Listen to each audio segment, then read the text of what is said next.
Writing is an act of optimism, self-preservation, and resistance.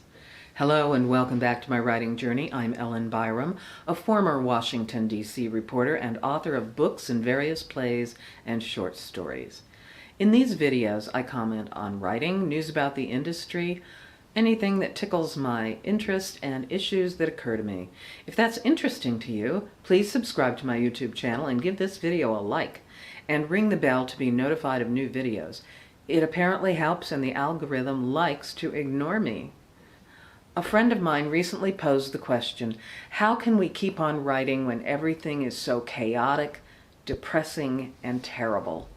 Obviously, we were talking about politics and the daily fallout and destruction from President Orange Puffy Pampers and his friends, the South African Adder and the Mascarian candidate, collectively the Wee Willie Winkies.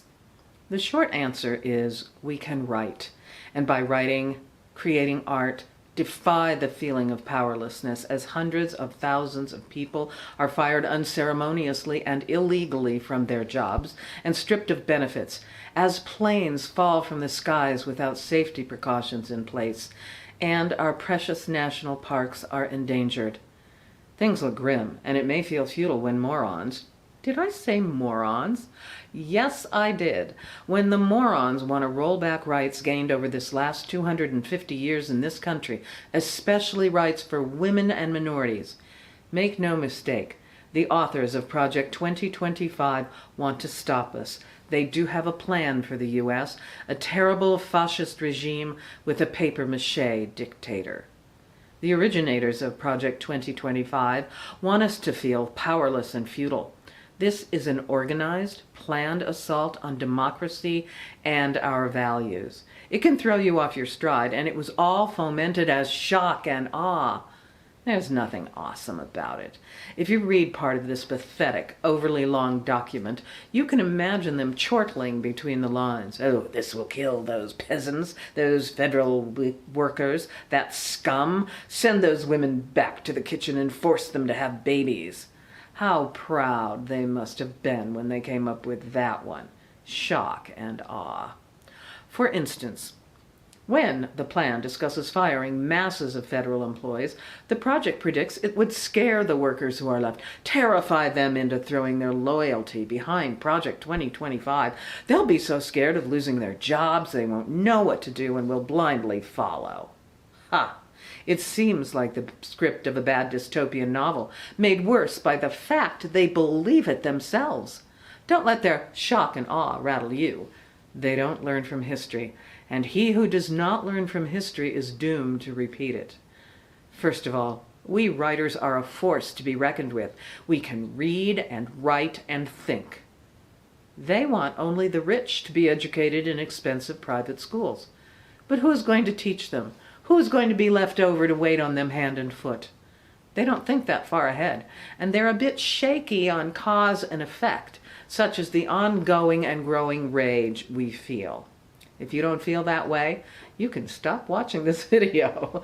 We can hit back with our writing, whether it is outrage, satire, fiction, or nursery rhymes, or we can go to our made-up worlds and create entirely new stories. Some authors crave the cozy comfort of hometown mysteries and slow churning romance. Your choice. Some envision science fiction. Too bad we're already there in some cases. Others want to slam home their feelings with dystopian tales.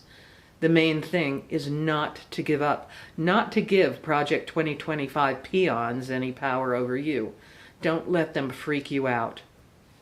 First, we have to dedicate ourselves to our writing, enter the world of our work, and refuse to acknowledge the barbarians at the gate, at least while we're writing. La-di-da, shock and awe. I have a deadline. Second, carve out time to write and commit to it. Acknowledge there's a terrible situation, but you're going to get through it. Difficult times come to all of us.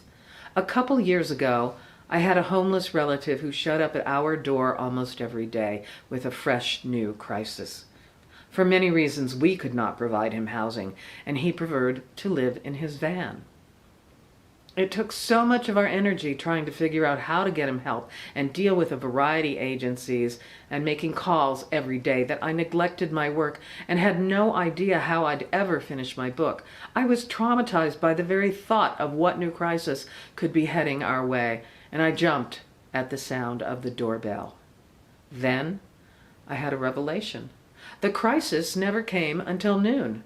I'm more of an afternoon person, but I decided that I would get up early, join my Sisters in Crime chapter in a writing session every day in the morning. Morning for me, noon for them. That made all the difference, and I finished my book, Crook Tales for Two. And 3, limit the outrages to 1 or 2 a day. Project 2025 is counting on us being crushed by the sheer number of outrages it can perpetrate per day.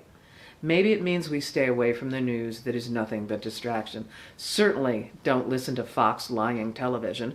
We cannot cry for everyone. That way lies madness. It's tempting, but it steals our energy, and we have important things to do, to write, to finish. Our weeping isn't going to help anyone. Our actions will. It strikes me that we should look at our own tales and see how we may already have intuited this moment in time. I'm going to read a bit from my book, The Woman in the Dollhouse. Tennyson is a woman who recalls 2 lives, but she's also missing a portion of her memories.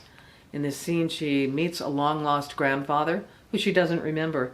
He's a senator, Senator Claxton from Middleburg, Virginia, and she has questions about his business dealings. Giles says you practically are C&B, meaning checks and balances, right? He eagle-eyed me. Quite right. And C&B is a vast organization with far-reaching goals. We got our fingers in quite a few pies, you might say. What kind of organization, I asked. Political, philanthropic, scientific? All of the above. C&B is also a think tank, one that takes action but not the way you probably expect. It's not Democrat or Republican, right or left. This country is on the verge of terrible times, Tennyson. It's a very dangerous world, and we're in for more economic unrest, perhaps even a depression, more terrorism, more refugees, global political chaos. C&B is trying to prepare and to explore ways of dealing with the future. Some of us have come to realize that our American system, our checks and balances, is out of balance. What if all your doom and gloom never happened? He smiled. Then we will have done our job.